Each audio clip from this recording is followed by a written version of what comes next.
Bien. Le premier point que je voudrais aborder est la prostitution. Il y a 3 formes de prostitution.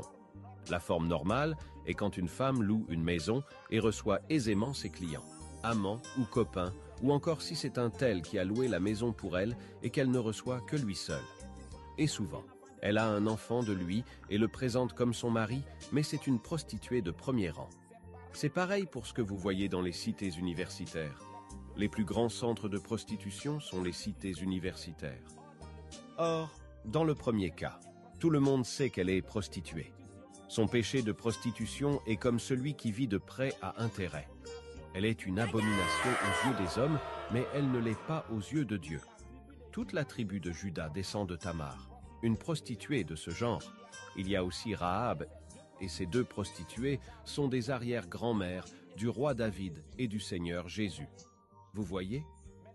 Mais la seconde forme de prostitution est une abomination aux yeux de Dieu, et c'est quand une jeune fille, un garçon ou une femme entretient des rapports sexuels étant dans la maison de ses parents ou chez un tuteur.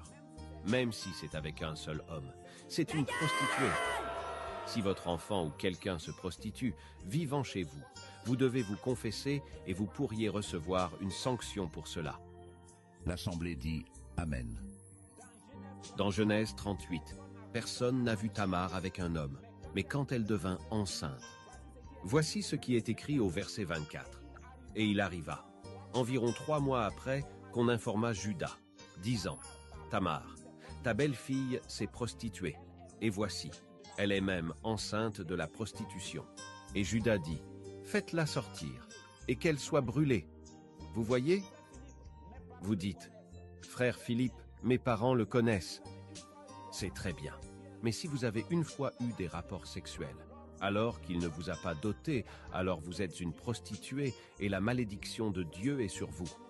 Vous dites, frère Philippe, c'est mon mari. Il est sérieux ou elle est sérieuse. C'est très bien. Mais si vous avez une fois eu des rapports sexuels, alors qu'il ne vous a pas doté, alors vous êtes une prostituée et la malédiction de Dieu est sur vous.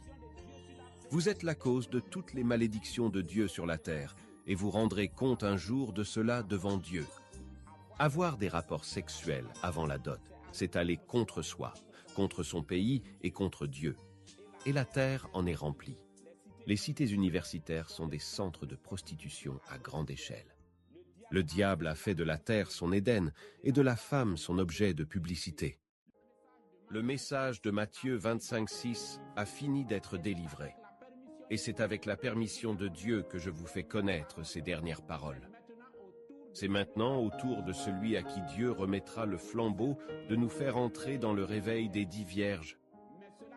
Mais cela n'exclut pas mes voyages vers vous, si Dieu me le permet, car je vous aime et j'ai cela sur le cœur. Tout en prêchant et persévérant dans mon message, attendons-nous maintenant à cette autre personne et à cette prochaine étape. Le but de mon message n'a pas été de vous conduire à moi, mais de vous conduire à Dieu. Désormais, regardez à Dieu. Je n'étais qu'un petit panneau indicateur venu pour vous orienter vers Christ. Je n'étais qu'un guide pour vous indiquer la destination. Je ne suis pas la destination. Allez donc vers Christ et non vers moi. Kakou Philippe, un pauvre pécheur, sauvé par grâce, qui a juste été un instrument entre les mains de Dieu. Celui qui est mort au calvaire pour racheter toute l'humanité, y compris vous et moi, et que nous devons suivre, c'est le Seigneur Jésus-Christ. Je suis heureux de vous avoir porté loin de la face du serpent, au-delà des faux Saint-Esprit. Je suis heureux de vous avoir orienté vers le véritable Saint-Esprit. Et par une note, je fis connaître à tous mes disciples ces songes et visions marquant le scellement de mon livre, la sortie de la dimension d'Abraham Mazel et la fin du message de Matthieu 25,6. Et je demandais la fin de la consécration et la reprise des cultes. Savez-vous que si vous ne croyez pas au prophète Kakou Philippe, vous irez en enfer après votre mort? Si quelqu'un ne le sait pas, je l'informe.